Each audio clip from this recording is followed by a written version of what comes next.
Cha, ngizobuya emazwini kaMphrofethi uIsaiah Shembe. Layimeke lencwadi. Izosihlupha ke le. Izoletha idoctrine yakwaShembe. Akafunda ufunda le. Nofunda iBhayibheli. But le ncwadi ifakazela iBhayibheli. Yaphatha kungcono sifunda iBhayibheli asibeke. Awekho ibandla kaJesu eNazaretha. Uma likhona ngifuna ukulibona lithwa nali ibandla. uJesu incwadi kaMateyu 20:16 verse 18 uthi ngizokwakha ibandla lami.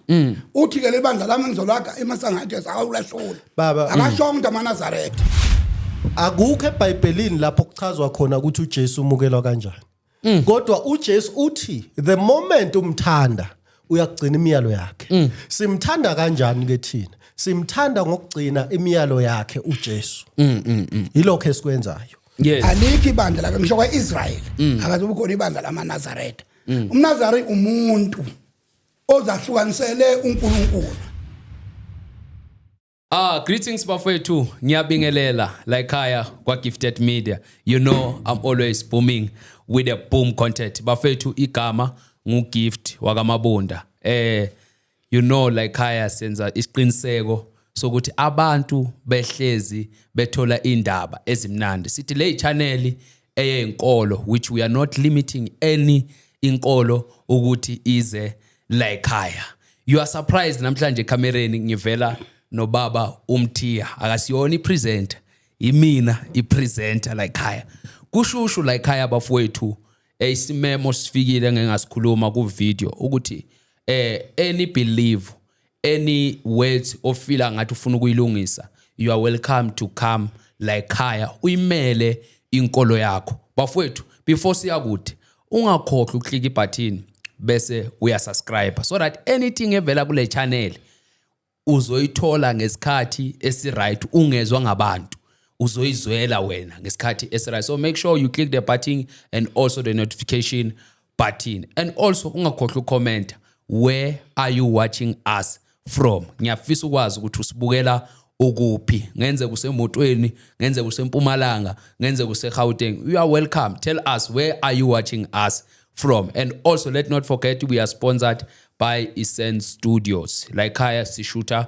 Kusen Studio and guess what I'm a producer like Kaya and also bafowethu if there's anything that you can support this channel this Gifted Media whenever lapho khona please make sure reach to us my number is available and also to be one of our guests touch me on WhatsApp I'm available so that sihlale phansi siqhumane bafowethu kuyakhanya namhlanje lekhaya ngihleli nezinceko ngihleli nabo baba ngihleli nama general ngihleli nabantu abadala niyabona ngomuntu nje onokufly kodwa namhlanje umoya wami ophansi ngoba ngisongezwe ngabo baba welcome la ekhaya bo baba ngiyabona izitulo zigcwele baba umthiya uthulile namhlanje Ngilalela no welcome ihambeli zethu la ekhaya ngithanda ukuthi ngiqale ngale ukuthi ubaba ungubani etshela ababukeli bethu ukuthi sihlele nobani namhlanje igama lami ngiuDumsani Ntshangase ngisuka ebandleni lamaNazaretha kaNkulunkulu iheadquarters yethu isePine Town eWaybank ngaphansi kobuholi bukaBaba umfundisi uMpanza owaziwa nguMelusi size lapha ngendaba kaNkulunkulu njengoba simenyiwe emva kokuzwa ukuthi kwakuphawuleke ka-T1 ngoShembe ngiyakholwa ukuthi sizohlala kahle nababukeli nabalaleli ubaba ubuyaphi ekhaya ekhaya kithi ngingumsinsi waseNgwavuma ake ngibeke kanjalo sibeke zonke ba ngingumsinsi waseNgwavuma kodwa manje uma ngiye ekhaya sengiye eNewcastle endangeke ngize ngikhulume ngo-before iNgwavuma ngingasho nje kanjalo ngokomsebenzi kodwa ngila eGoli kubalekile sometimes ukusho ukuthi ubuyaphi ngoba abantu bathi hey siyamfanisa ngabe huye lo simbona kumabona kude so bazobona ke ukuthi ngempela huye abakufanisi and ngiyabona uphethe ubaba phakathi kwethu yes ubaba ungubani yena igama ezichaze naye izibongo zakhe ngiyababingelela namababukeli Mina nguphilani wakwamlambo webandla lamaNazaretha kaNkuluNkulu. Ngidabuka shuthi ngokuzalwa ngiyiqala ekuzalweni ngayiqala ekudabukeni. Ngiyiqala ekuzalweni ngazalela endaweni yaseFilidi eFryhead esigodini sasezungwini. Sathutha ke ekhaya manje sesakhe eDumbe eMangosuthu. Kodwa ke ngokufuna amatoho ngikhona ngapha kwaNdongozi yaDuma ngihlala eThembisa. Yeah. Yes. Siyabonga baba ukuba nawe namhlanje. And now baba ubuya uphansi kwami ubukholi. Umholi wami ubaba uMelusi simbiza kanjalo ngegama lakhe lokuhola uRef Mpanza udume kakhulu ukuthi uRef Mpanza naseinkundleni zokuxhumana udume kangalo uthi Ref Mpanza NCG. Yes. Siyabonga baba. And also nginobaba la phakathi kwethu maybe abangakwazi bangathi ubaba ungubani ubuyapi yena baba. And ngizwile bathiwa untshontshe nenkomo la ubuya khona. Saluso sichazela yona. Angibengela abalaleli egameni lenkosi uJesu ngingubaba uMbatha. Ngeke ngabachazela abantu eqaleni ukuthi ngibuya eMtuba kusekhaya. Sengenzana laba bathi intshontshe inkomo. Bazi mangiye ekhaya ngiyeMtuba. Ngazalwa khona ngizalwe khona eMtuba, ngakhulela khona, ngafunda khona yonke into ngiyenze khona eMtuba. Ngamukela uJesu khona eMtuba. Then ngila eGauteng most of the time ngiyashumayela evangeli. Yes, ngumzalwane. Umzalwane umKristu. Yes. Asibonge baba. Babukeli bethu sihlele nama leaders la ekhaya, sihlele nabo baba. Ngobe sebechazile obaba ukuthi baphansi komholi and also sinobaba umthiya othi yena ongumKristu. So indaba yethu namhlanje ijulile but ngaphandle kalokho ngiyathanda ukuthi nginike ubaba ithuba lokuthi asithinte kancane sazi ukuthi lenkolo ngazi noma ngibiza kahle uma ngithi kwaShembe net just give us more brief ngoingane ngazi noma kumuntu obukela ukuthi uShembe noma uNkulunkulu noma ubani usichazele lapho baba. Ngiyabonga. Yes. Angazi noma kufanele ngireconnect yini ukuthi yini okusisuse phasi ukuthi size sifike la. Sizofika lapho baba. Okay. Yes. Inkolo yobuNazaretha inkolo kaJehova. Yes. uJehova lo ongumdali wezulu nomhlaba. uJehova lo owathumela uMose waqala ngokuthi ngaphandle kwa-Adam no-Eva kwathi isizwe sesonile ngaphansi kweBhabhiloni wayesekhetha indoda eyodwa wayesethi uzoyenza ukuthi izale isizwe sakhe uAbraham. Wayeseyitshela ukuthi kufanele ukuthi iphile kanjani. Emva kwalokho ke isizukulwane sika Abraham sathola lezibusiso lezi wayethembise zona. Okwaba ke isibusiso ukuthi kwaze kwaphenduka negama kwaba isizwe sakaIsrayeli. Okwahamba ke kusuka kuAbraham sebesihlele eGibhitha bakhishwa uMose umprofeti waphinda uNkulunkulu wavuselela izimiso zakhe imithetho yakhe entabeni yaseSinayi. Egqamile kakhulu ilena eyishumi. Okay. Lena eyishumi ke ngizoyichaza nje. Yes. Eyokuqala imele ukudumisa uNkulunkulu oUJehova umdali wezulu nomhlaba. Ingakho ithi ungabi nabanye uNkulunkulu ngaphandle kwami, ungazenzeli izithombe ezibaziweyo, ungaliphathi ngeze igama likaJehova. Sure. Khumbula usuku lweSabatha ulingcwelise. Sure. Bese kuba khona nalena eminye ewu6. Emva kwalena ewu4. Yona ke uNkulunkulu wayeyishayela ukuthi sikwazi ukuthi sisodwa, sikwazi ukuhlalisana. Ingakho yona izofika ithi hlonipha uyihlo nonyoko noma yazisa uyihlo nonyoko. Uma ungawuhloni ukuze insuku zakho zande. Kusho ukuthi isijeziso saloko noma umuntu ophanishekayo uma ungagcini leyo mthetho omunye umuntu akusi direct infliction to uNkulunkulu. Ukuthiwa ungaphingi, ungahaleli impahla kamakhelwane wakho, ungebi, So leyo imithetho yokuhlalisana. Sure. Bese kuba ke nayo yonke lena ekuyiThora uMose owathi uma ethunyiwe wayesethi ke abantwana bakaNkuluNkulu uthi uNkulunkulu abayigcine.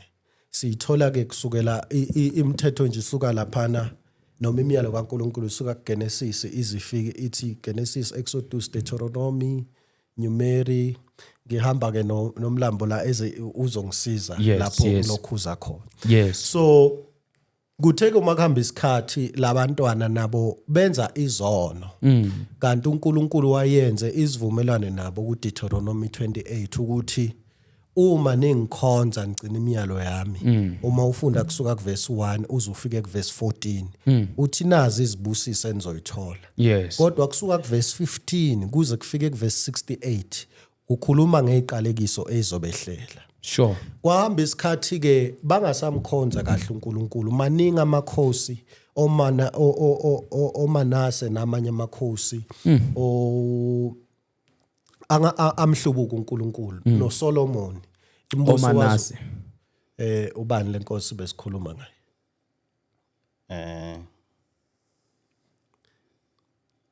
amakhosi akwaIsrayeli kukhona lamakhosi wayekhonza iThixo ngifuna ukuthi ngilungise nje indaba yalenkosi. Yes. Kukhona lamakhosi wayekhonza iThixo so ngalesikhathi ekhonza iThixo uNkulunkulu wayeye bese uyawajezisa jezise ke isizwe sonke. So into ke kwahamba isikhathi ke wayesebethumela ilokhuza inkosi inkosi uYashua ngizophawula inkosi uYashua ukuthi azobakhombisa indlela le bese baduke kuyo. Okay. Ngoba ukona kwabo kwasekwenze ukuthi bese baba exposed noma baba weak bangasabi nawo amandla okunqoba ezinye izizwe zazibahlasela. Lokho kuzoba izizwe zamaRoma, izizwe zamaGreek nezinye. Yes. Kodwa ke ngokuthi ukuhlubuka kuqala enhlizweni kwathi noma indodana kaNkuluNkulu isifikile inkosi uManase indodana kaNkuluNkulu isifikile nayo bayiphendukela bayibulala. Okay. Uma sifunda iBhayibheli ukufa kwenkosi emhlabeni kuconsiderwa njengesibusiso kodwa thina njengabantu usithi uma sifunda iBhayibheli sithole ukuthi it was an assassination. Sizokukhuluma ke mhlambe ngesinye isikhathi ukuthi kwenzakalani. Yes. So inkosi isihambile emhlabeni. Inkosi yaShua lona owaziwa ngokuthi uJesu. Indaba kaNkuluNkulu uyasiphela. AmaRoma ase ayithatha ayenza eyawo. AmaRoma lawa kwakuyiwona sekakanekise vele eJerusalem sekakanekise vele kwaJuda. Ayithatha ke manje ayenza eyawo. Ngalesikhathi ayithatha ayenza eyawo ase aqala ukufaka inkolo yaseRoma. Okay. Eyaziwa kakhulu ngokuthi pagan religion. Afaka inkolo yezithixo zabo, afaka izinto eziningi. Ngizowenza isibonelo nje. Indaba yoNkulunkulu omthathu. God akusinkolo kaJehova. Indaba kaNkulunkulu omthathu. Indaba uNkulunkulu omthathu usho iziqu lezi kuthiwa iziqu zikaNkulunkulu ezintathu. Yes. God the Father, God the Son, God the Holy Spirit. Yes. Leyo nto leyo into yaseRoma. Inomsuka wayo eBabylon. Esingayichaza ke nayo. Sure. So lendi ilethwa yini amaRoma uma esezothatha over lenkolo. Emva kwalokho kwafakeka ezinye zezinto. Kwashintshwa isabatha lenziwa isonto. Kwenziwa isonto. Lo mkhuba waseRoma babephinde bebekhonza nezinye izithixo okufaka phakathi ilanga. Yes. Ingakho uma ukhuluma ngosuku lokukhonza lwelanga kubhalwa SUN which is Sunday. Day. Okay. Usuku lokukhonza ilanga. Okungukuthi inkosi uyashua. Yahamba emhlabeni ikhonzela ngeSabatha. Sure. Okungukuthi umpostoli uPaula wayehamba eshumayela ngeSabatha. Siyabonga baba. Sizophinde sithinte futhi. Angakaqedi. Ngiyazi ukuthi angeke uqede sinale isikhathi sinazo. Bengifuna ukufika la kushembeke ukuthi sifika kanjani. Sizofika baba. Yeah. Baba uMthiya. Nangu uNkulunkulu. Ngifuna ukuzwa ke lakho iside ukuthi lo uNkulunkulu omkholelwayo ungubani yena? uNkulunkulu umunye phela uJehova. Yes. Igama lakhe uJehova nenkosi yinye uJesu. Njengoba sachaza nje usachaza into nami ngivumelana naye kuloko akuchazayo. Nokuthi uNkulunkulu osithathu akekho. Cha, uNkulunkulu umunye. Lokuthi God lokho vele ngihlale ngilwa nakho lokuthi uNkulunkulu bathathu. Lokuthi ukhona uNkulunkulu umoya, uNkulunkulu indodana, uNkulunkulu lokho ayikho leyo nto le. Munye uNkulunkulu. Ngisho eBhayibhelini ayikho. Angithi kuthiwa God the Father, God the Son, God the Holy Spirit. Into esho abantu laba ama ministries. Into engekho leyo. Ayikho into uGod the Father, God the Son, God the Holy Spirit ayikho eBhayibhelini. Yes. Baba mangibuyele kuwe. Yebo. Yes. Nangu baba useqhazile ngendaba ihistory noma ngaphelela ngiyazi ukuthi ngingaphela ngisho hour. Eyichaza le ndaba kamfundisi uShembe. Ngifuna ukwazi ukuthi umprofeti uShembe. Ngiyabonga ungilungisa lapho kubaba umprofeti uShembe. Kuzeka kanjani ubaba ngoba seyichaza manje kuba simbiza ukuthi ungumprofeti uShembe? Umuntu mayefika endaweni uyefika ichaza yena ukuthi ngusibani ngiyinto ethile. Yes. Nomprofeti ukuthi size siqale simbiza ukuthi umprofeti. Kwasho yena ukuthi ungumprofeti kaNkuluNkulu uthunyiwe. Yes. Kodwa enye indlela ukwazi ukubona ukuthi ngempela lo muntu lento ayishoyo iyiyo yini. Inkolo yobuNazaretha iyinkolo yembhalo. Asinayo inkolo outside scripture. Inkolo yobuNazaretha nje iyonke iyinkolo yombhalo so okuyiBhayibheli. Okay.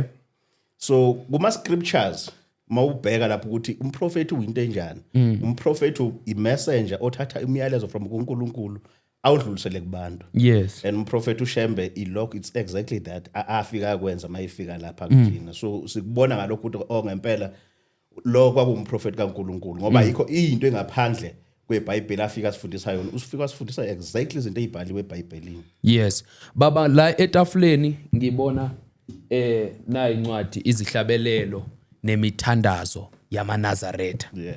And ngiyacabanga ukuthi ibhalwe futhi second edition kusho ukuthi khona ne-first.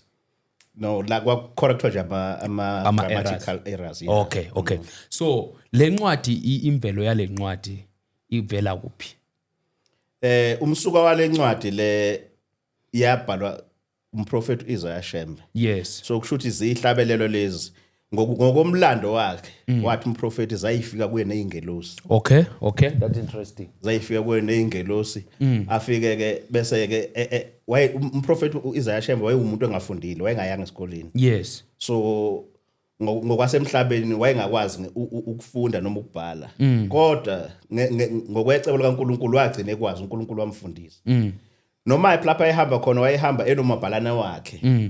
Wayethola someone ofundile who could write who can read and then kube uyena obhalayo. So zazi ukuthi mayifika le ihlabelelo zimfundisa ukuthi sihlabelele kanje sihlatshelela kanje lesihlabelelo bese ke eyayibhala ezinye zazo zayifika mhlambe ine vision elele ngoba kwakumprofeti angithi siyabaza abaprofeti izinto imiyalezo kubihluka indluliswa ngeindlela ezahlukene. So lezi ihlabelelo iqhamuka kanjalo zifana nani eBhayibhelini ungacishe uyifanisa namahubo enkosi uDavid. Okay. Amahubo enkosi uDavid 150 lapha sinezihlabelelo engaphezulu kokuthi 140.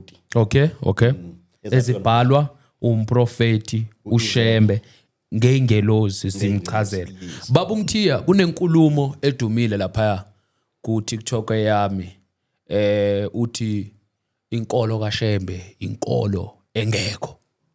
Yeah, angeke ngithi manje sikhuluma nabanye abantu. Yes.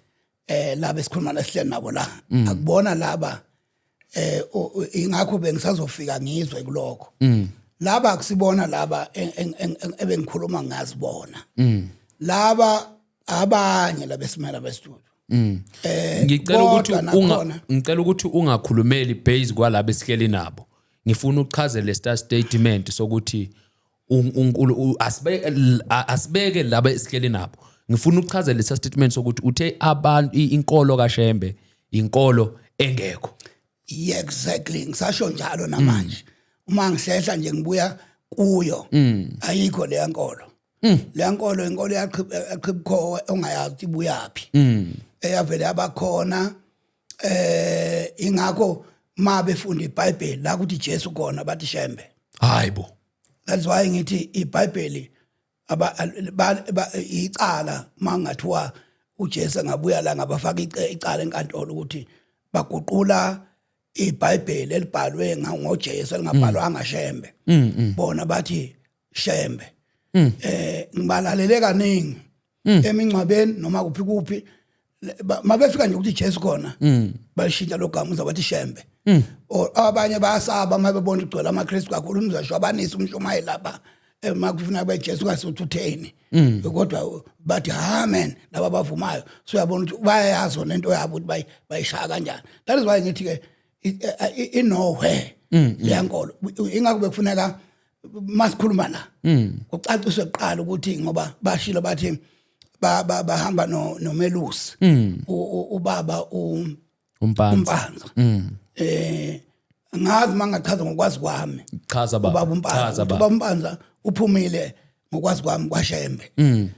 waqala enye inkolo ephambene neka nale yakwaShembe okay mangithi yakwaShembe ngisho labe engibaziyo ngike ngahlangana naye angizokhuluma lokho sasikhuluma sihlangana kodwa ngikhuluma ukuthi kukhona nenye ivideo enginayo nje recent la ekhuluma khona ukuthi yena wayekhuluma athi umuntu okhonza kuleli bandla oyibiza ngokuthi uNkulunkulu akuyena wala lebandla lapho uJehova uNkulunkulu kuphela omunye ke loyo kodwa laba nje laba abanye naba ngaba laba bafowethu abalapha endlini angabatholi kahle ukuthi ngisabulindele nabo ukuthi bayichaze kuphumela obani kodwa nje masikhuluma ngenkolo yakwaShembe bengisazobuza ukuthi kungani beyibiza amaNazaretha ngoba phela Nazaretha kusekudeni kabi ngeke uthula eSouth Africa beyibiza ngeNazaretha ngoba phela kwakuthi uJesu waseNazaretha wayezalelwe khona vele so laba lo yena wala eAfrica ubaba Shembe ake ubaba Shembe wathi amaNazaretha then okwesibili sekukhona abanye bakabambaza angibazi babizwani kodwa bathi bona bangamaNazaretha kaNkuluNkulu so there is sekune conflict asibuye baba ngithanda ukuthi uchasise la khona umbuzo ofikayo kimi ukuthi ngiyacabanga ngingakhuluma nomfoka kaZwane omangethe wathi kimi kunamaNazaretha amabili ahlukene ukuthi ubaba uyayithinta manje ukuthi kunamaNazaretha akaNkuluNkulu kunamaNazaretha aka Baba uShembe so ngifuna ukunderstand ukuthi ngempela iqiniso ukuthi lamaNazaretha ahlukene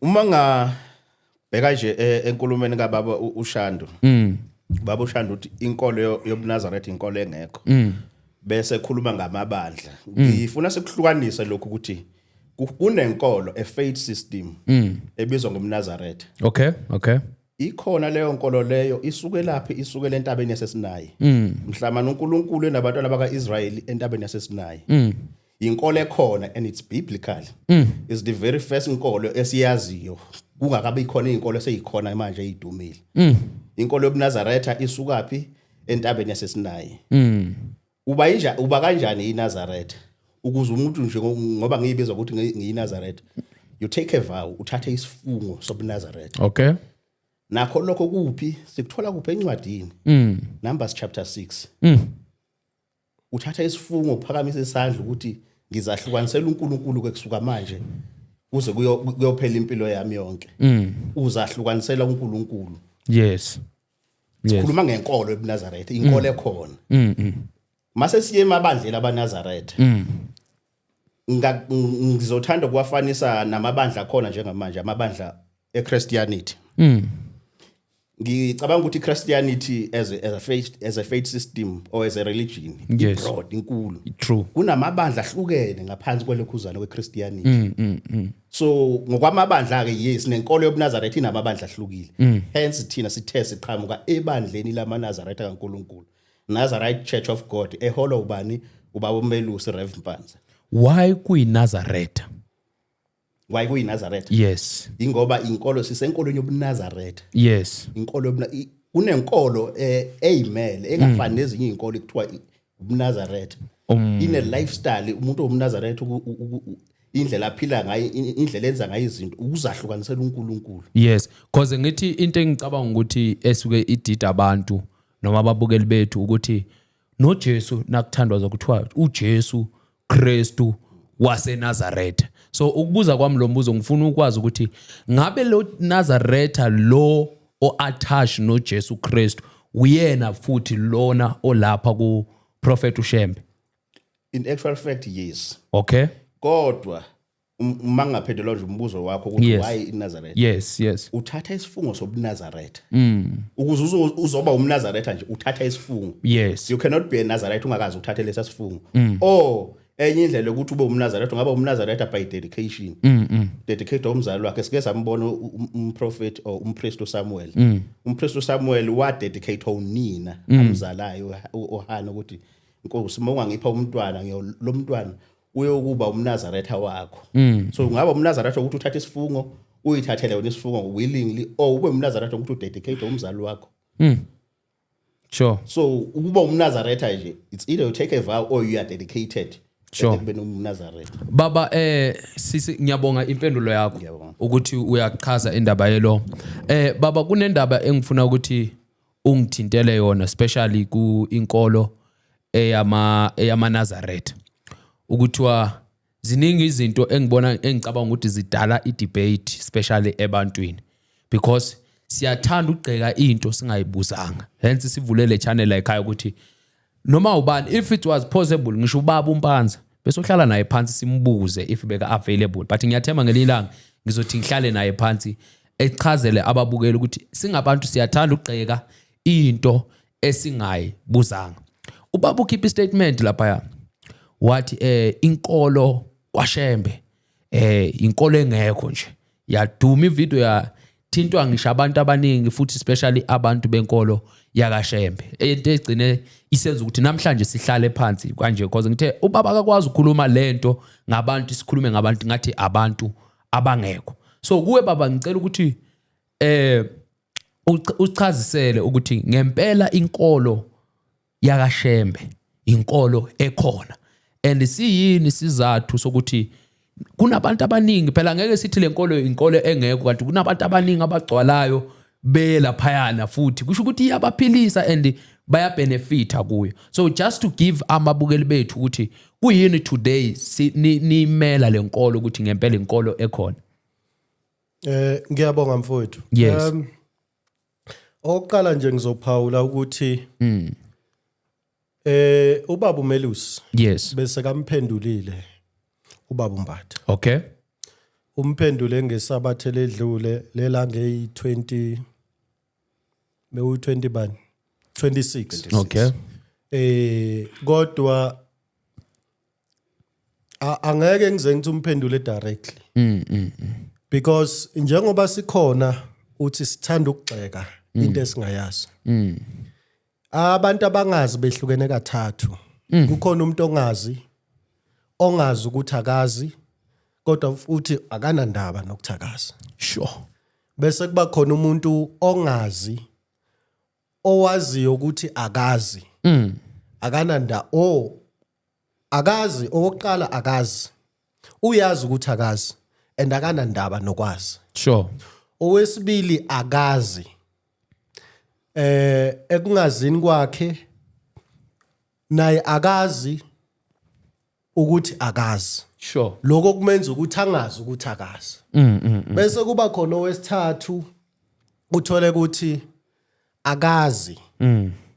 Kodwa ukungazi kwakhe kumenza acabange ukuthi uyazi. ikhona ingozi enjalo ukuthi ngenxa yokungazi ukungabi nalwazi kwami kwenza ukuthi ngicabanga ukuthi ngiyazi. Sure.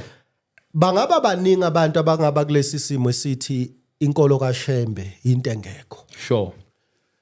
Maningi ama contributing factors. Kungaba ukuthi umuntu ongazi inhlobo.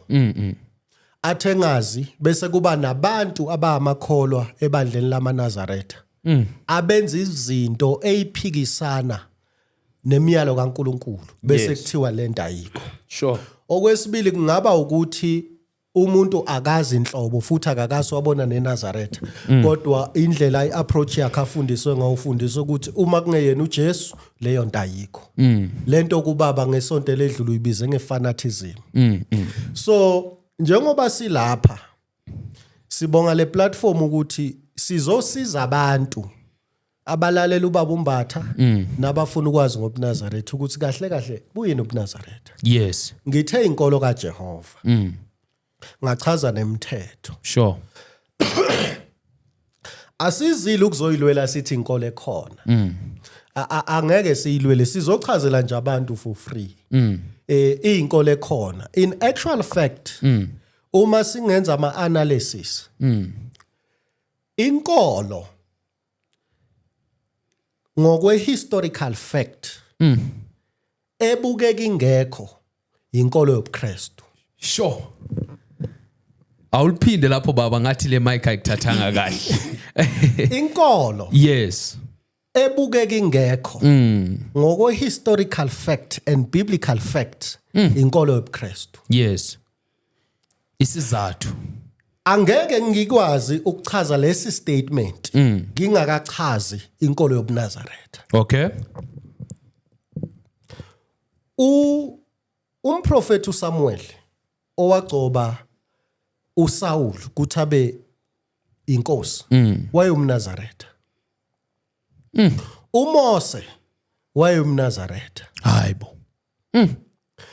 Bonke abaprofeti abaseBhayibhelini baziwa ngabapriest baziwe ngeinceko babe amaNazaretha. Uma ufunda uNumeri 6 umNazaretha umuntu ongagundi inwele zakhe. Awuyifunde baba ngoba usuyivulile. uNumeri 6 uthi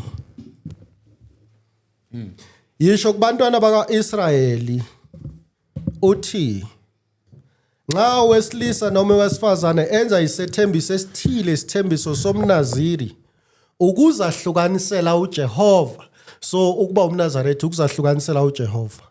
Uyakuzahlukanisa newayini akaphuza utshwala. Nophuzo olunamandla angaphuzi iviniga newayini noviniga uphuzo olunamandla. Angaphuzi okwesithelo zomvini futhi angadli isithelo zomvini ezinamanzi nezomleyo. Zonke izinsuku zobunazari bakhe akayikudla lutho olwenziwe ngewayini lezithelo zomvini kusukela ezimbumbulwini kuze kufike emakhasini. Zonke izinsuku zesethembiso sakhe sobunaziri kungasondela impuco ekhanda lakhe. Uyakuba ngcwele zize ziphelele izinsuku ezahlonganisela ngazo uJehova avume isihluthu sezinwele zekhanda lakhe sibe side. Zonke izinsuku engumnaziri kaJehova akayokusondela esidumbini. So igcina lapha ku verse 6. Uqala ku verse 1.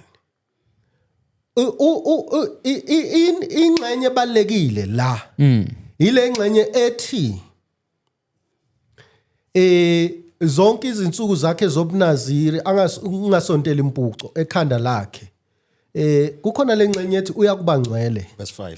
Verse 5 yes ungasondela impuco ekhanda lakhe uyakuba ngcwele. Uyayizwa leyo nto? Bachaza ama characteristics omnaziri. Yes. Then at the end they conclude ukuthi lokho kuya ukuba ngcwele. Sure. So kahle kahle uma udefine ukuba ngcwele. Yes. Because awukwazi ukudefine ngemizwa nange imagination. Ukuba ngcwele into kufanele ibonakale practical.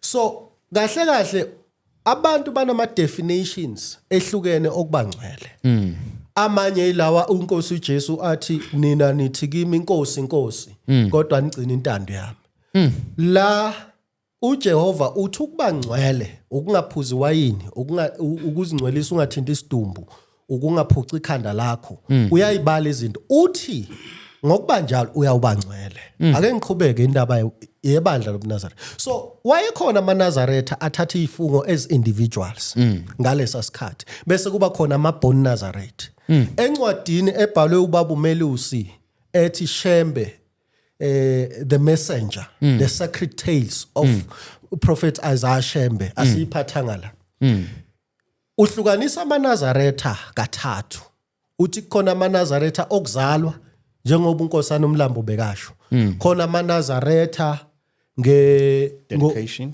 ngokwesifungo Yes. sesikhashana Yes. bese kuba khona amaNazaretha ngokukholwa ngokwe-dedication ukuthi ngithi sengithatha isifungo sokuba uMnazaretha ngenkathi kuShembe efika wafika nobuNazaretha obuyi-faith system obuyinkolo okungukuthi you don't have to be born a Nazarite ubuNazaretha obungabona bosikhashana kodwa ubuNazaretha bokuthi impilo yakho yonke uzahlukanisile nalezi zinto ezingekho ngcwele uzinikele kuJehova impilo yakho yonke Yes. kubhaliwe uzosifundela inkosana uMlambo Yes. inkosi uJesu yayingumNazaretha Sure. inkosi nako kwenzeka amaRoma wayehlasela iJerusalem amaGreek nawo wayene interest kuyilokhuza kuyiJerusalem isizwe sakaIsrayeli ngokwe-faith system sasesehlukene kathathu Yes. kwakhona abaSaddusi nabo abantu more traditional kube khona amaFarisi they were more educated Sadducees more traditional Pharisees more educated bese kuba khona ibandla elaliholwa inkosi uJesu Sure. akusiyi uKristu Okay. Yeah, right. kwathi ngaphambi kokuba kuzalwe inkosi uJesu 150 years baphume eJerusalem isect yayibizwa ngokuthi ama-essence baya kowakha ngaseGalili eGalili kwadevelopa i-center ibizwa ngomuzi eBhayibhelini ebizwa ngokuthi umuzi wamaNazaretha okuseNazaretha Yes. so leli gama elithi amaNazaretha elitholakala eBhayibhelini namhlanje la developa ngoba kwasuka igroup yama-essence ayakophila impilo yobungcwele ngaseGalili okwathi leyo center ababe iyayidevelopa kuyo kwase kwaziwa ngokuthi umuzi wamaNazaretha That is 150 years before kuzalwa uJohane uMbhaphatisi yini baye kohlala laphana abasedusi besebona kuNkulunkulu ezinye zezinto ababusi baseRoma bakwaJuda babezenza bese badlelana nezizwe ikhonza abanye uNkulunkulu zingakhonza uJehova kuphela and bathi uma beyiletha bezingcolise bengcolisa isizwe baphinde babafake na kuyi-security system so ngalesikhathi baya laphana kuthiwa it's a primitive group igroup yayingasiyona abantu ababaluleke kangako kodwa babengaphucuzekile kodwa baya laphana bathi siyakozila ngoba uMnazaretha ukuzila bayakohlala laphana enhlathini bayazila silinda uMesaya lo esathenjiswa yena abaprofeti baphambili noDaniel Yes. kwase kufika umprofeti uJohane njengoba iBhayibheli lithi wakhulela ehlane Yes. ukhulela ehlane ngoba they are out of Jerusalem ba identify indawo labazolinda khona wabikezela umprofeti uJohane ukuthi kuza ongaphekwami engengikwazi nokubopha intambo zezicathulo okuJesu. okuJesu uma efika umprofeti uJohane ungumprofeti ubikezela ngokuza kukaMesaya uJohane wafike waqala impilo yobuNazaretha noma ngizothini wathuthukisa impilo yobuNazaretha Lapho akakafika umprofeti uShembe. uShembe. Yes. No, uShembe phela ufike uzelwe ngo1865. Okay. Yes. Okay. So uthuthukisa ubuNazaretha. Babaziwa ngokuthi indlela. Why kwaziwa ngokuthi indlela? Zase ziningi indlela zokuphila ngalesa sikhathi. Kukhona ama-Sadducees, khona abaFaris, kukhona ama-Roman afuna ukuba attacker and colonize them, khona ama-Greeks ane influence. Bathi kukhona leli gama elisay they wanted to Hellenize them. They were actually Hellenizing the Jews. Ukuthi babenze kube sama Judaism Greek. So they were waiting, babezilile balinde ukuthi uNkulunkulu abaphendule. Yes. Kwazala uJohane wayesothi ke lungisani indlela yenu nenze nemkhondo yenu iqonde ngoba kuza inkosi. Yazalwa ke inkosi uJesu. Ithola abaphila impilo yobuNazaretha. Ngicela sibambe lapho baba. Babu Mthiya, inkolo yamaKristu kuthiwa inkolo engekho. Ya ake ngithi vele ukuthi amaKristu kwasha abantu base-Antiochia. Okay. It's not that uJesu wakha abantu okuthiwa ba amaKristu. Kodwa babizwa kuthiwa amaKristu abantu base-Antiochia. uJesu uma efika iBhayibheli lithiwa ake ngithi ngiqalele emva kancane. Yes. Yabona ikho into engayiphika kule abayichazayo. Nay1. Kodwa into engihluphayo manje ngikhuluma nabanye abantu. Ngicela ungakhulumi nabo. Ngizokhuluma ngabo ngoba igeza abantu abangcolile le. In my eyes ngoba uma bekhuluma ngamaNazaretha amanye lawo. Lawana afunda iBhayibheli awakhulumi ngoJesu amfuni bathi umlungu. Ene bathi ngisho la kuma comment mawukhuluma bathi mazelaphi uJesu. uJesu umlungu. Bona uNkulunkulu wabo uShembe. So kahlahle bengithi kofika labo bantu. Ngikhuluma nabo. Ake ngithi laba engikhuluma nabo namhlanje sikhuluma nabo e-studio. Abanye engathi singaxoxa nabo ngeBhayibheli. Ngoba uyabona manje ngokweBhayibheli ivumelano zimbili. Uyabona manje inkolo yabo iqala eSinayi then esinye isivumelwano leso. Esinye sisha akusona se-New Testament. Ibandla likaJesu uma uJesu enza kwakhe ibandla lami. uJesu ube uJesu ku-New Testament not Old Testament. Yes. Bengekho. Ufike ku-New Testament wazalwa intombi uMaria. Then wakhula uJesu ekhulela khona lapha ake ngibuye kule ndaba eNazaretha. Uma kuyilokho basho ngalokho biblically ba right. Ngoba umNaziri lekuthiwa umNaziri umNazaretha umNaziri usho lokho akushoyo vele ukuthi umNaziri ubonakala akagundi akanje kusho ukuthi into ye old isystem ye Old Testament ukuthi uba manje makufika uJesu ubungcwele abukhandwa ngezinto akwazi ukukhanda ubungcwele ukuthi mangigqoka iyembe nje ngcwele futhi onje ubungcwele ukhandwa ukwamukela uJesu.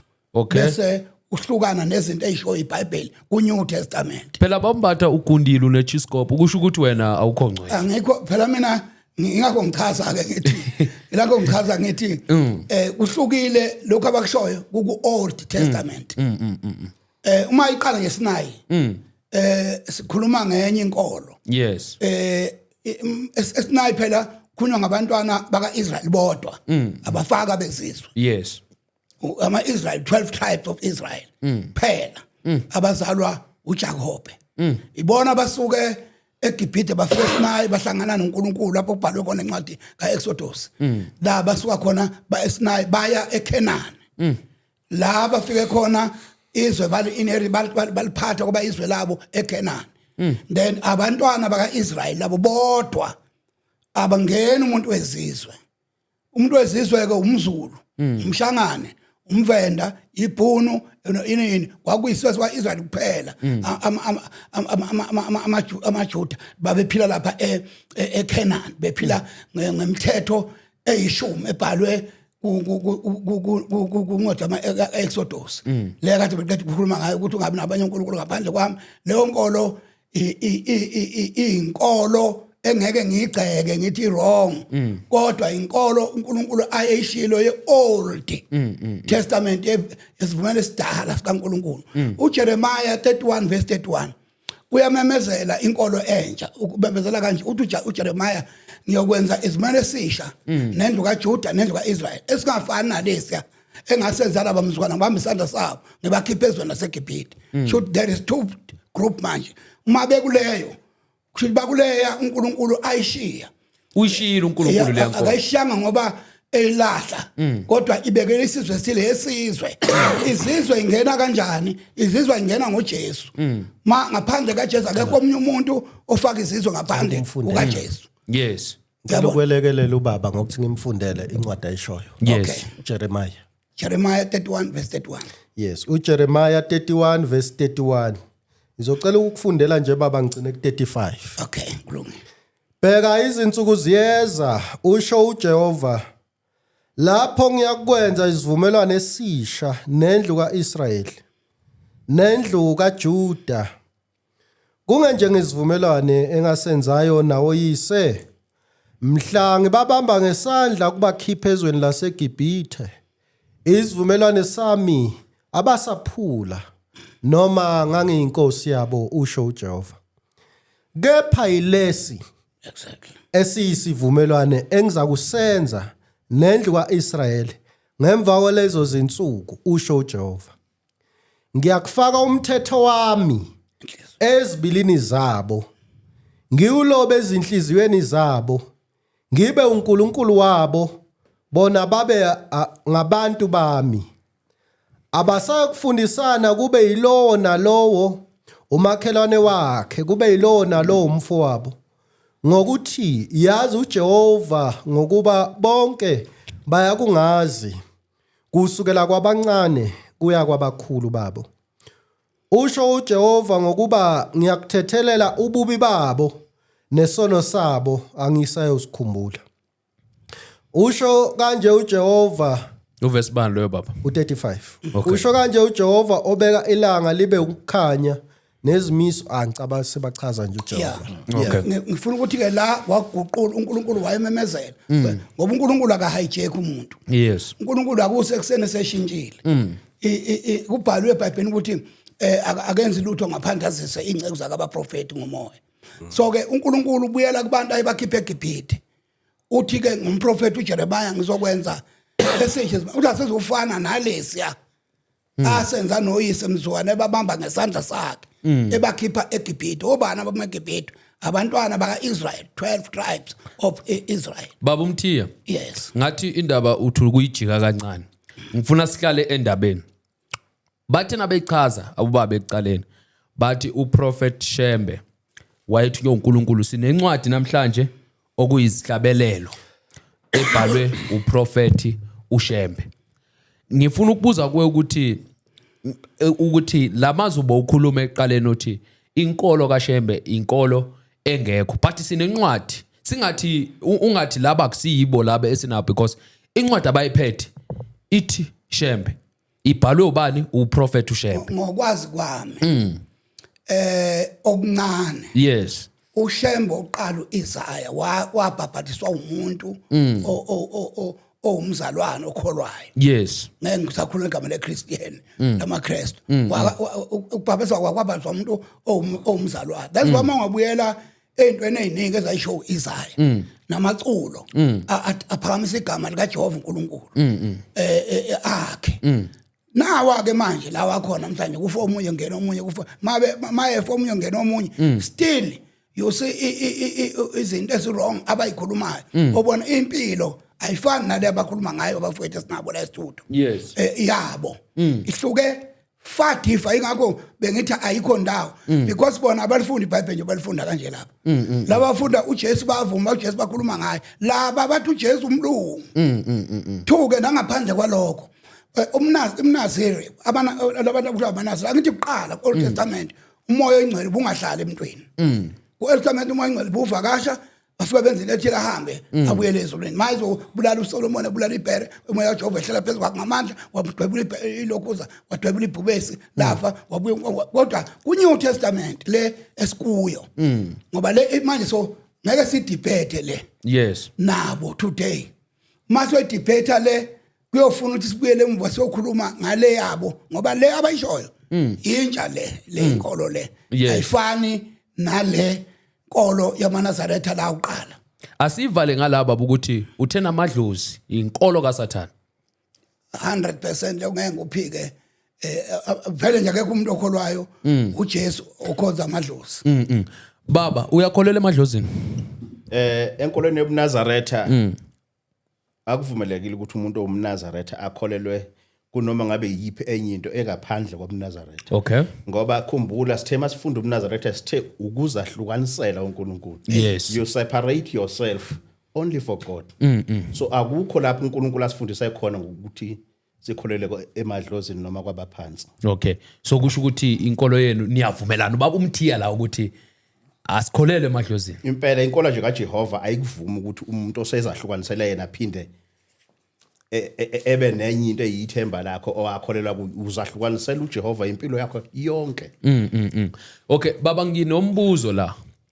Uthinte indaba yokuthi which abantu bebazobuza ukuthi kutheni singagundi inwele ubaba useyichazile ngeverse ngithena ngilifunda elifunda ngezwe lisho ukuthi ningagundi inwele ile mithetho kaMosa ngithi le eshumi ethiwa owesifazane uma wethola umuntu ephingile makayenzeni makakhandwe ngamatshe angazi noma ngisese right ukhona loyo mthetho lo niyawenza yini niyamkhanda yini umuntu ngamatshe Ngicabanga ukuthi njengoba wazi na ukuthi siphile eSouth Africa yes kunomthetho eGavina that land ngaleso sikhathi nangesikhathi kuzalwa inkosi uYeshua kwakunemithetho ephambene neyayithandwa nenkolo eyikhona ngaleso sikhathi yayingahambisani nayo uJesu wayengayithandi kodwa he had to comply ngoba izwe ngaleso sikhathi kuzalwa inkosi uYeshua laliphethwe kuphi laliphethwe eRome.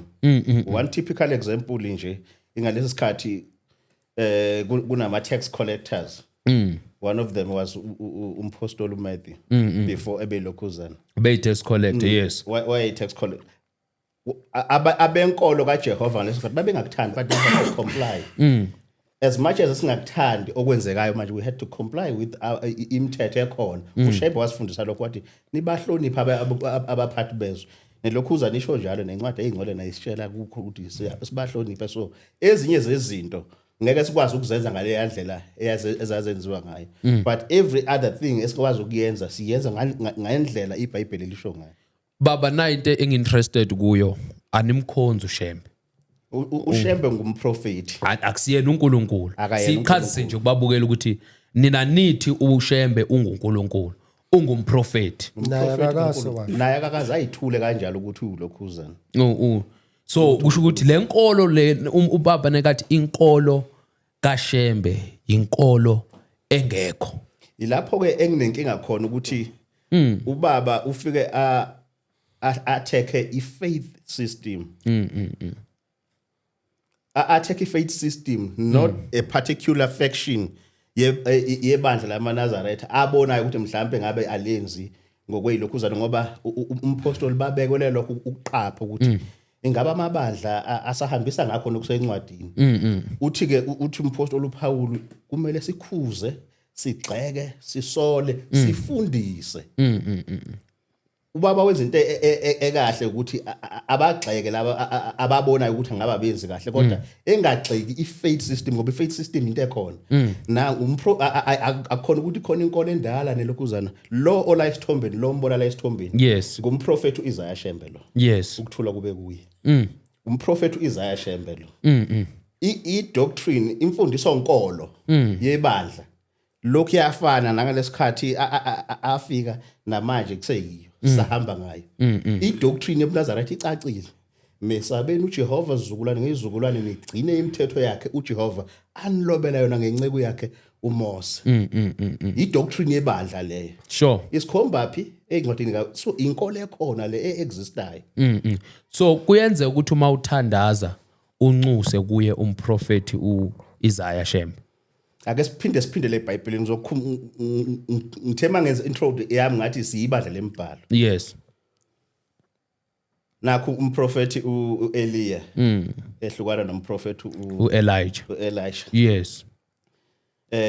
ushaya amanzi ngengubo ke le ayitholile umprofeti Elisha uthini uthi uNkulunkulu kabani ka Eliya ngicabanga ukuthi impendulo yakho ilapha kusho ukuthi ngamanye amagama ungena lapho uprofeti uShembe umuntu okintroduce kuNkulunkulu wena uya kuNkulunkulu ngaye yes that's how it is okay masikhuluma ngoNkulunkulu umuntu osazisa ngoNkulunkulu inanga umprofeti Isaiah Shembe abaprofeti kusukela kuMose kuze koJoshua kuze koSamuel kuze kuyofika kumprofeti Isaiah akekho umprofeti okhompyutha nomunye akekho umprofeti omkhulu kunomunye akekho umprofeti ongcono kunomunye God izinto abasuke bezitshela zona isuke ingasuke kubo basuke bedlulisa umyalezo abawuthole eNkulunkulu bewulethe kithi sure baba uMthiya umuntu onjani usindisiwe okholwe egameni likaJesu yes ababhathwe egameni likaJesu yes phela uma ufuna ukusindiswa wenza kanjani wamukela uJesu umamukela kanjani ukuvuma ukuthi uJesu uyinkosi nomsindisi yes bese ke ithi iBhayibheli incwadi kaMark chapter 16:15 no 15 ithi hambani nishumayela ivangeli kho konke okudalwayo yes okholwayo abhabhadiswe uyakusindiswa uyangizwa ngithi yes okholwayo enza kanjani abhabhadiswe wenza kanjani uyasindiswa okholwayo uJesu bese eyabhabhadiswa uyasindiswa abo baba bachazile ukuthi bayakholwa uthe kubo nawo bayavuma ukuthi uJesu uyinkosi noma ngakabezwa kahle yasiza ukuthi mina nginento engiyaziyo engihluphayo ngicela uyichaze lento engihluphayo baba bakhuluma bona yabona inkolo bakhuluma ngayo iphikisana nenkolo kwaShembe mina ngakithi bakhonza amadlozi abantu bakwaShembe angikhuluma abantu abaphila ezulwini ngiphila nabo ngakithi bahlaba isidanana abantu bakwaShembe wakhuluma ngedlozi bawukhanda ngamatshe abantu bakwaShembe so bona funeka baqale bangikhiphe lapho abafowethu angithi ngeke ngikwazi ukuattack into abayisho manje ngoba konke abakusho kuseBhayibhelini yes kufuna masi sizokhuluma nabo sicathula nabo ngalokho abakushoyo ngoba nakho nginayo impendulo zakho kodwa nginenkinga yabantu bakwaShembe abanamathempeli nje angapha ngakithi babuye bahambe bayoconsulta kwabaphansi ene bayakushumayela lokho ukuthi abakini abangasekho kanjani bayakushumayela into abakhuluma ngayo abakufundisa kubantu yes indaba yokukhonza idlozi so iBhayibheli encwadini kaNumeri angithi inkolo yabo le encwadini kaNumeri encwadini kaLeviticus uchapter 20 uverse 6 uthi ulithina silifunde khona cela uzocela usilekelele baba ncwadini Numbers chapter ukuthi kwesinye isikhathi ngiye ngifise ukumelekelela ubaba uma ngibona ngipage nje yes kodwa ngigcina ngingakwazanga ngoba ezinye zezinto asuke eyikhuluma zisuke zikhona eBhayibhelini zibhaliwe kodwa ngiyakholwa ukuthi uma sesithola ithuba ngizokwazi ukuthi ngikwenze lokho okay sengivule amapage amaningi Numbers Leviticus chapter 20 Leviticus chapter 16 indaba yamadlozi yeah cha bengifuna ukufundela impela hayi ngicabanga ukuthi lapha ngizothola Leviticus bani 20 lantu baba ulitholile uverse 6 hawu uzokufundela usifundele baba ngoba ngithi ngibona bese uyajump ufunda uverse 27 sifunda uverse 6 yeah nalowo muntu ophendukela kwabanamadlozi nakubathakathi ukuya kubo kubaphinge ngiyakubeka ubuso bami kumelane nalowo muntu ngimnqume kubantu bakubo futhi uNkulunkulu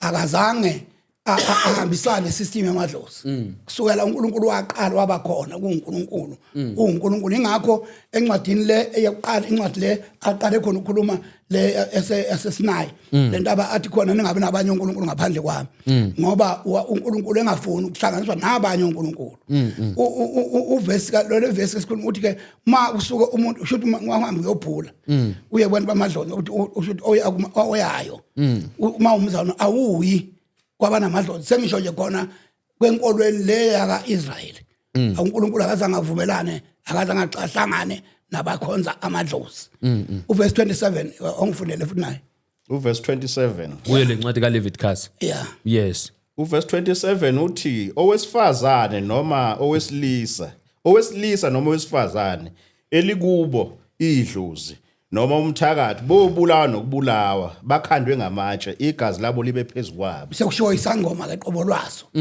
umuntu lo onedlozi kuthiwa mayitholakala nje lapha kwaebandleni kwaIsrael wayekhandwa ngamatshe abulawe so abakwa Shembe abantu angifuna ukuyibuyela kulento abakwa Shembe abantu lento bayayilwela ungafa nalaba bakaShembe ya ingakho ngifuna abangihlukanisa ukuthi lo imuphi ngoba lo yibona imuphi ngoba ngiyamvuma lo uShembe lo yes lo la kule incwadi uyamvuma ukuthi manje ngempela uShembe lona lo waqala inkolo yobuNazareth ya ngisho yena Isaya angithi ngivuma into ukhona omunye uShembe omazi ohlukile kunalo baze bawu2 mangaphose bawu3 ushabaholo ngicabanga ukuthi kuyiphutha lekho ngoba ngicela ulungise baba yabona nje ngoba nguphilani angikwazi ukuba ne duplicate kaphilani okay munye uShembe uShembe uyedwa umprofeti uIsaiah Shembe ukuthola kube kuyini manini bafowethu manini ngicela noShembe manje lona okuthiwa uNyasi uShembe loyo nyazi lezo usho kahle nje uma uthi uNyasi uShembe kodwa ngesibongo sakhe uzalwa isizukulwane somprofeti kwakunomprofeti eBhayibhelini uEli amadodana kaEli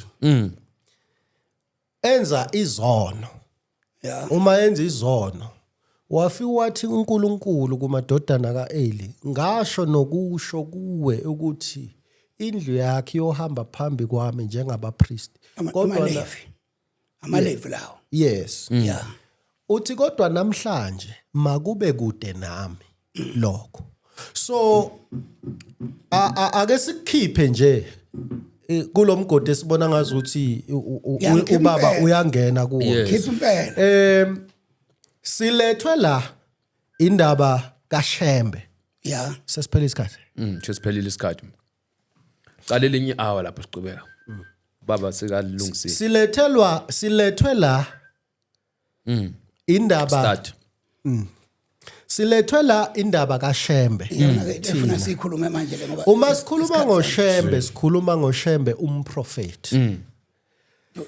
bengifuna ukufunda amazwi akhe mana usho Isaya uIsaiah yes bese ungikhipha bengifuna ukufunda amazwi akhe verbatim sina nawe at the end of the day asimiyeke uchaza baba at the end of the day kufanele ukuthi ukwazi ukujaja yes ukuthi uShembe wathini ngoba thina zimbili izinto ezisiletha la akusila unyazi akusiya basekuphakameni akusibo bakuphi silethwa umprofeti kaNkuluNkulu okuyiIsaiah Shembe bese silethwa inkolo yakhe esizwe ithinteka uma kuthinteka lezo zinto siyathinteka ngoba singaphansi kwenkolo yakhe uma ngicela ukungena la uyazi ukuthi ngizangahambi kakhulu ngakho ke ngifuna ubaba ukumnikeza amazwi kaMprofeti ngaphambi kokubaqhubeka asimniki 1 minute umuntu wrong umprofeti mana akakwazi ukuba wrong wrong kimi njengamanje kulento engidingayo wrong ngoba mina ngikhuluma nabantu engibabona qala ungikhulume nami ngalamana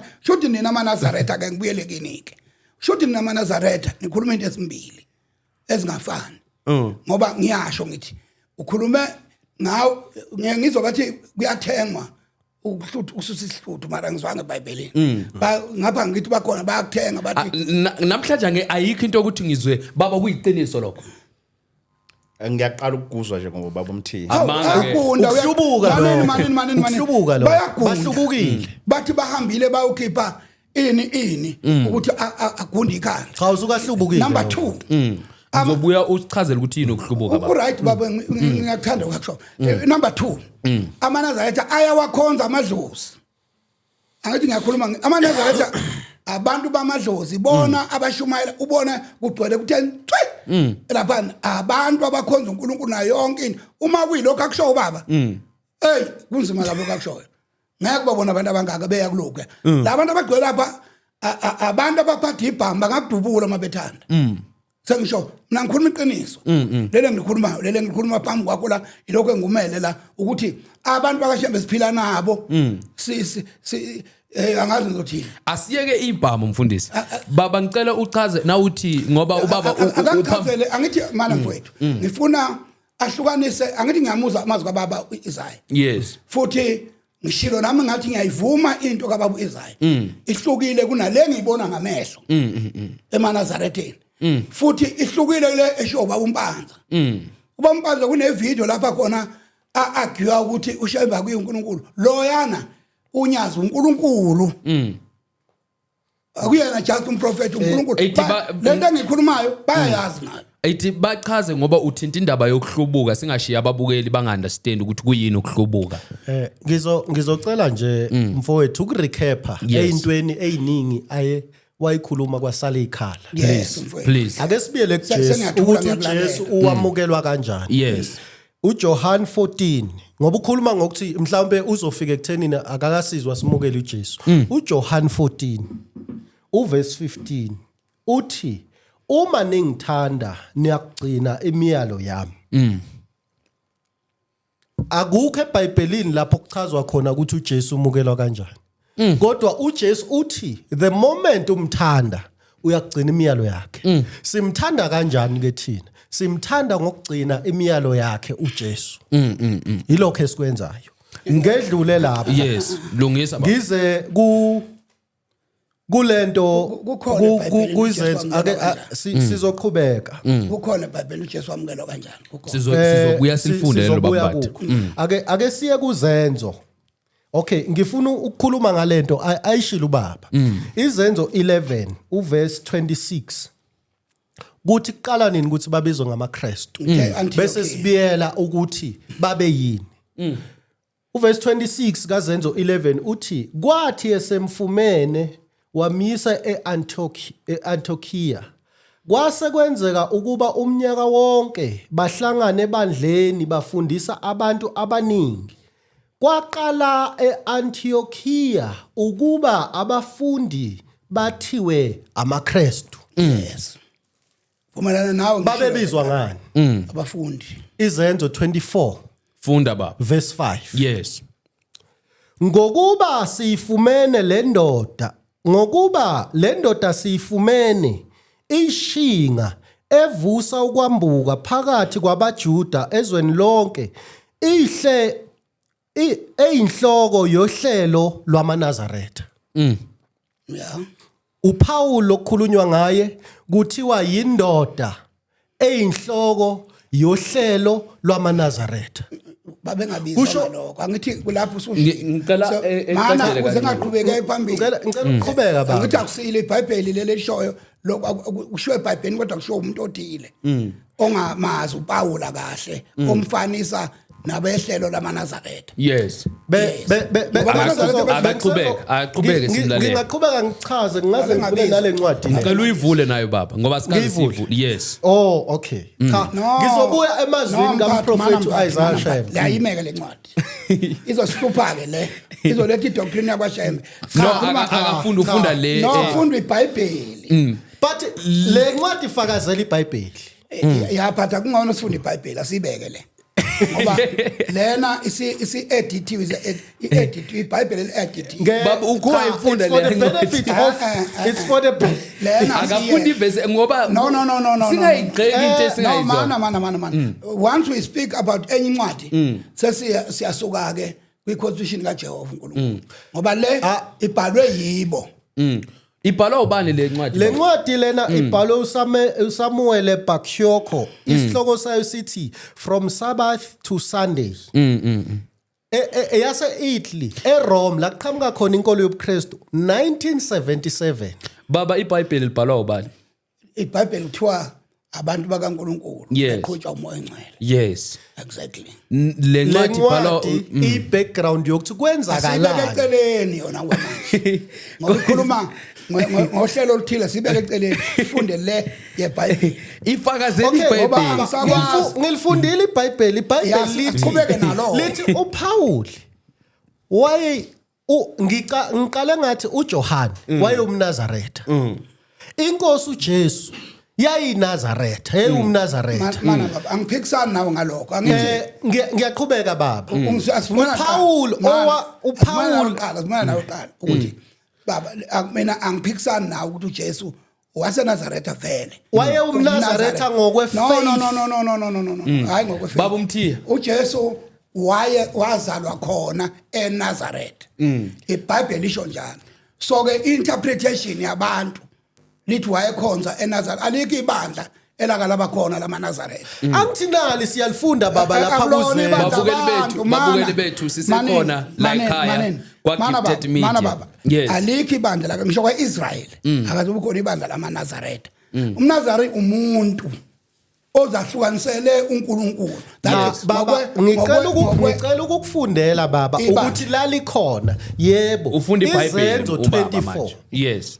ake ngiso kusana 24 Okay babebizwa ngani ngoba kuyashiwo ukuthi kwaqale Antioch ukuthi babizwe ngokuthi ba amaKristu babe ngabafundi ake uJesu nje ake ngichazele igama labafundi baba Yes. ake ngichazele igama labafundi Baba Mbatha sibanike isikhathi igama bechaze. labafundi lisho abantu abafundisi angithi abafundi Baba Mbatha alukane simnike isikhathi. umfundi ukuthi isuke ihambe kakhulu a long journey ikhuluma esihlahla ehlathini Yes. asiqale qala silungise indaba kaJesu ngizogcina ngikhulumile baba akaza wakhuluma Uzokunika isikhathi esinako. man uJesu akaza wazala amaNazaretha awekho ibandla kaJesu amaNazaretha uma likhona ngifuna ukulibona lithwa nali ibandla uJesu incwadi kaMateyu 20:16 verse 18 uthi ngizokwakha ibandla lami uthi ke lebandla lami ngizolakha emasango athi awulahlula Baba, akashonga amaNazaretha baba Okay. baba Baba Mbatha. konke lokho kushoyo Baba, ngicela ningipheni ithuba.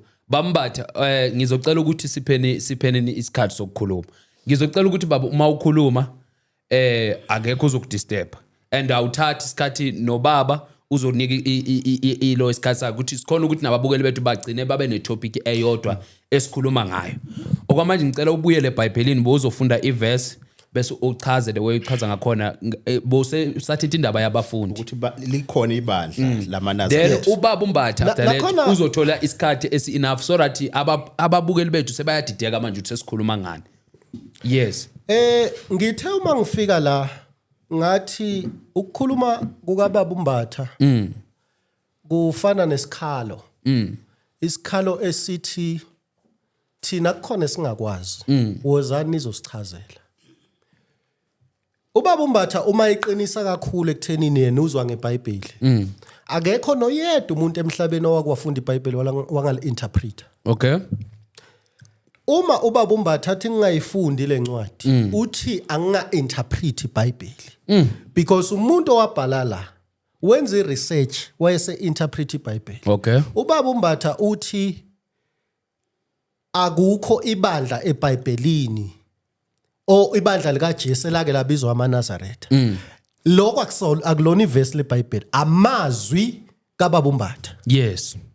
ukuthi alikho Sikumamele baba. so uBaba Mbatha akakwazi ukuthi abe namazwi kodwa uma sengifaka amazwi kaSamuel eBakyoki angasabikho uBaba Mbatha uyakwazi ukukhotha izinto ezenzeka ngakuye abantu bayeza ngomini ngakubo kodwa mina ngisakwazi ukuthi uma ngithola ulwazi likaSamuel eBakyoki ngiluveze kwenziwa yini ukuthi uBaba Mbatha abe nama sources amaningi awasebenzisa ukusubstantiate iargument yakhe kodwa thina uma sifuna ukusubstantiate ukufakazisa ukuthi uShembe wayethunywe uNkulunkulu kuNazaretha ubukhona eBhayibhelini regardless of incwadi or omnye umuntu kufanele uBaba Mbatha stop asiqale silungise lokho Asikulungise lokho baba uthini ngicela uPaul kule cede kuyisho ubaba. Asikulungise bese ngifunda amavesi Okay ngifuna ngindlalela lenkulumo yakho uthe ngeke ungistop. Yes. Baba Mbatha yeah ukube nawo nali iBhayibheli ngangithi ifunda kwelakho nayi phone yakho nayi phone ngoba uma ngicela ungene ngapha bafu ngicela usondele ngapha uma kuthiwa ngicela unikeze ubaba eBhayibheli uma kuthiwa babe uma kuthiwa ubambatha iBhayibheli leli ubambatha wathi iBhayibheli ngithi ngizofunda uma kuthiwa Okay. ekuqaleni bengichaza you happen to stop me angiqhubeke ngicela uqhubeke baba. there were 3 sects kwakhona abaSedusi khona abaFarisi kukhona ama-essence athi ama-essence uma esuka eJerusalem ayohlala la ahlala khona afika phila impilo yobuNazaretha ubuNazaretha ukuzila ukuzahlukanisela uNkulunkulu uJohane uMbhaphatisi wayithuthukisa leyo nkolo uma kuthiwa wathi uma yebuya eGibhitha waya emzini waseNazaretha oseGalile kushiwo umuzo wakhandwa ngokuthi kuhlala amaNazaretha kuwo lapha azalelwa khona ukuthi kuze kufezeke ukuthi uya ukuba umNazaretha kaNkuluNkulu. Yes. So inkosi uJesu yayingumNazaretha. Abafundi benkosi uJesu babe amaNazaretha. Igama elithi abafundi lisho ukuthi babegcotshiwe ukuthi belekelele bafunde kuye njengesithunywa sasezulwini. Bathi uma befunda kuye bese bemlekelela ukuhambisa indaba kaNkuluNkulu. Yes. Uma ebakhetha ke labafundi baba u12. uJuda uyazilengisa. Bese ngesibonakaliso afike kuShawuli owaziwa ngokuthi uPaul. uPaul kubhalwe kakhulu ubaba njengoba la ulandela inkolo kaPaul. Kodwa ngimquotela uPaul ukuthi lo Paul amlandelayo nenkosi uJesu babehola ibandla lamaNazaretha. uShembe wavusa ibandla likaJesu okuyibandla lamaNazaretha. uJesu alishiya kubafundi bakhe umuntu owagqama kakhulu ngokweBhayibheli ukuthi alihole uPaul. Baba. So ngokwenkolo eseBhayibhelini kaJehova. Yes. Inkolo ekhona, that is why ngithi inkolo yobuKristu. Inkolo engekho Usamile kulawo mazi. Yes. Yes. Ayikho because kwasho abantu base-Antioch. Akushongo uJesu. Akukho futhi uJesu lapho khona ake athi mina ngikhanda inkolo ethile. Wafika wayikholelwa wafundisa abantu and zonke imfundiso zakhe uthi angizile ukuchitha imithetho nabaprofeti ngizogcwalisa. Uma ethakazile ukuzochitha kusho ukuthi elesHebheru lithi ngizocacisa. Yini lena azoyicacisa uJesu? Uzocacisa ukuthi uma umuntu ekushaya kulesihlathi esingapha munikeze lesesinye. Yes. Ayakwenza yini amaKristu lokho? Azoyiphendulela kuma comments. uJesu uzocacisa ukuthi njengoba yena esekhona abantu abangajeziswa on behalf of uNkulunkulu ngokwasemhlabeni. Wafika wakhuluma introduce a new realm, indaba yezulu ukuthi abantu sebazojeziswa ngomhla wokuphela uma sebehamba emhlabeni. Asekho isidingo sokuthi umuntu mayenza isono abulawe. Yes. Ingakho wayevikela abantu abayiphingi. So uma uzokhuluma ngokuthi uphila kuNew Testament, mibili mina imithetho engiyaziyo okwamanje eyashintshwa uJesu. Thandanani. Mhlambe wesithathu lo introduce. Oqala othi uma ushaywa ngapha kufanele unikeze umuntu isihlathi esingapha. AmaKristu awakwenzi lokho. And nina wenza lo. Thina cha asikwenzi thina. Okay. uShembe wasifundisa ukuthi singaba yilima zabantu. Okay. Qhubeka baba. Yes. Owesibili umthetho othi umuntu makangabulawa. Yes. So uma thina singamaNazaretha singababulala abantu abaphula umthetho kaNkuluNkulu. Kwafundisa uJesu. Owesithathu ilolo Okay. Owesithathu ilona othi thandanani. Ikhona ke neminye. Uma bembuza ukuthi mupho omkhulu umthetho kuMark 12 verse 28. Funda baba. Uthowokuqala. Ayivule lencwadi. Yilo nothi thanda inkosi yakho ngamandla akho onke, umphefumulo wakho wonke nangengqondo yakho yonke. Kusho ukuthini ukuthanda inkosi yakho? Kusho ukuthi ungabi nabanye uNkulunkulu, ungakhonza izithombe, ungaphathi igama ngeze, ugcina isabatha. Ngicela funda ubaba uyitholile le verse uqeda ukukhuluma ngayo. uMark 12 Yes. iverse wayiqala ku28. Kwase kusondela omunye wababhali wayebizelwe bebuzana, wayebezwile bebuzana. Eqonda ukuthi wayebaphendule kahle, wambuza wathi, ngumuphi umyalo wokuqala kuyo yonke na? uJesu waphendula wathi, owokuqala ngokuthi yizwa inkosi uNkulunkulu wethu, inkosi yinye. Woyithanda inkosi uNkulunkulu wakho ngayo yonke inhliziyo yakho nangawo wonke umphefumulo wakho nangayo yonke ingqondo yakho. Umthanda kanjani ke? Umthanda ngokumgcinela lemiyale u4. Sure. Imiphi lemiyale u4? uNkulunkulu munye, ungakhonza iThixo, ungaphathi igama ngeze, gcina isabatha. Uma wephula leyo mthetho umakhelwana akahlukumezeki. Yes. Uhlukumezeka uNkulunkulu ngoba it's a direct disrespect or disobedience kuye. uJesu waligcina isabatha. uJesu waligcina isabatha. Yes, uma ufunda ngale ngasekugcineni kuthiwa wayehamba eshumayela ngesabatha. Kunelanga kuthiwa wathiwa ngazi bayicishe bambuze beFarisi ukuthi ungathi ubaba ufuna ngalesikhathi aphendula athi inkosi yesabatha. Wayezoba inkosi yento engekho. Ngicela ufunde baba. Ngicela ukuyifunda phansi impendulo yakho mfowethu ukuthi uJesu uyaligcina nisabatha. Yes. So funda incwadi kaLuka 4. So iqala nje lapha kuverse 16. Wafika eNazaretha lapho akhulela khona. Wangena esinagogweni ngosuku lwesabatha njengokwenza kwakhe. Wasukumela ukufunda. Uyaphendula kombuzo wakho ukuthi uJesu wayeligcina nisabatha. No Paul. Ukugcina No Paul. Kuthiwa waphilisa abantu ngelanga lesabatha. I think lelo verse ngangena kuthiwa wayekuphilisa abantu ngelanga lesabatha. Wathini yena akashongo ukuthi aliphula isabatha, wathi ngesabatha kuyenziwa okuhle. Akashongo ukuthi alikho isabatha. Okay. He simply said ngesabatha kuyenziwa okuhle, which he was correct. Baba Mthiya sesikhathi sakho siyasondela manje. Akangiqedele le ndaba le ngoba bengisadlalela le ndaba le. So ibandla ke kwakuyibandla lamaNazaretha. Ushembe uvuse ibandla likaJesu, ushembe uvuse ibandla laliholwa uPaul. Ibandla lamaNazaretha. Kulama 3 sect ama essence la aphuma akhalaphana. Ngoba wayephila ubuNazaretha kwase kudevelopa lo muzi lo babekhonzela kuwo. Ngicela kwakuyi headquarters yama essence aphila ubuNazaretha kwa developa lo muzi obizwa ngokuthi kusemzini waseNazaretha. Ngicela ungiyeka ukuthi nobaba ngifune ePaul kuleyo nkulumo yakho. Uzoya kuyena. So uma iqhubeka lapho wathi esehambile emhlabeni ibandla lakhe ngesikhathi esiningi kwasala no Paul waqhubeka uPaul siyezwa lapha it's confirmed. And ukukhombisa ukuthi that is confirmed kuthiwa baqala ukubizwa ngamaKristu eAntioch. Kusho ukuthi sonke lesi sikhathi babe solo babizwa ngani?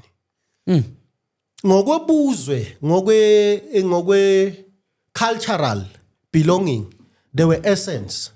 Angazi noma lisusela kumuntu owayebahola yini, kodwa ngokwe faith system babe amaNazaretha, okusho ukuzila. Indaba yobuKristu ukuthi beyinkolo iqale sokwedlule iminyaka efikayo ku280. Isabatha laphulwa ngamaRoma ngo321 AD. Inkolo yobuKristu ukuthi besemthethweni yafakwa uConstantine. Ayinayo umprofeti inkolo yobuKristu. Was founded by a Roman governor, a Roman leader by the name of Constantine ngo325 AD. Akhona nama-creeds awabhala lapho asho khona ukuthi uchitha konke okwamaJuda ufaka okwaseRoma. Wakuveza lokho. Uma ethi uchitha konke kwamaJuda wayechitha ngisho neimfundiso zikaJesu Kristu ezithi uma ningithanda nogcina imiyalo yami. Wachitha nesabatha uJesu ahamba aligcina. Kwafakwa inkolo yamaRoma. Yini inkolo yamaRoma? Inkolo yamaRoma ukukhonza ilanga. The sun, Sol Invictus. Inkolo yamaRoma. Inkolo yamaRoma ukukhonza uNkulunkulu waseBabylon, uNkulunkulu we-production obizwa ngokuthi u-Astaroth. Lona kwathiwa singamkhonzi la. Inkolo yamaRoma ukukhonza uThamus egameni likaJesu. Lona waza uThamus, lona wazalwa ngo25 December. Inkolo yamaKristu ke leyo. Inkolo yamaRoma leyo. So ngokwenature yenkolo yamaKristu konke ukukhonza kwabo bakhonza ithixo zaseRoma. AbaseRoma bayithatha eBabylon ngalesikhathi kuhlukana abantu sebahlukanise ilimi bahamba abanye bahamba nazo baya eGibhithe bafika baqhubeka nokuyikhonza eGibhithe abanye bahamba nazo baya eAsyria namaRoma nawo umbuso wawo lona prophet ngawo uDaniel ukuthi uyohamba bekhona now. So njengamanje inkolo eyaba khona yobuKristu ayinamprofeti umsunguli wayo uConstantine. Ingakho ngithi ke inkolo engekho inkolo yobuKristu Hhayi, ngoba kaShembe. ayikho inkolo kaShembe. Kunenkolo kaJehova Yes. eyavuswa umprofeti Umprofethi Isaiah Shembe Yes. ukuthula kube kuye. Ngiyabonga baba. Baba Umthiya, ngiyacabanga ukuthi kule nkulumo baba ekhulumile kuningi nje. ake ngikhulumela uJesu Yes. ake ngiqale uma ethi inceba kaNkulunkulu ukuthi ayinamprofeti inkolo kaJesu YamaKristu. Yes. ukuthi lokuthi amaKristu kufana ukuthi angiyeke lokho ukukhuluma ngakho ngoba ngiyakholelwa nami lokushoyo ukuthi akazi uJesu athi ibandla lakhe amaKristu. Okay. Kodwa abantu ithi iBhayibheli uPaula wahlala umnyaka efundisa abantu. Kusho ukuthi abantu babona inkambo yalabo bantu base beyifanisa nenkolo nenkambo kaJesu bababiza ngamaKristu. Akasihlehle kancane ke asikuyeke lokho. Isaiah 2 verse 1 umprofeti umathi ayinamprofeti inkolo le kaJesu Uliphethe iBhayibheli baba. ecimile lento. Okay. Isaiah 2 umprofeti uIsaiah igama elithi Isaiah lisho isalvation insindiso. Ngicela udlulise baba. Ngicela udlulise. Ubungathathi ngandlela oqaleni nje. Ayikwazi ukuqima ngesikhathi esibaluleke kangaka. Ungakwazi ukuyochama. Eish. Ngoba ngifuna uyizwe le conversation le. Oh okay. Yes. Yeah. Ake ngiqale ngikhuluma eqala ngabaprofeti. Bonke abaprofeti babeprofeta ngoJesu.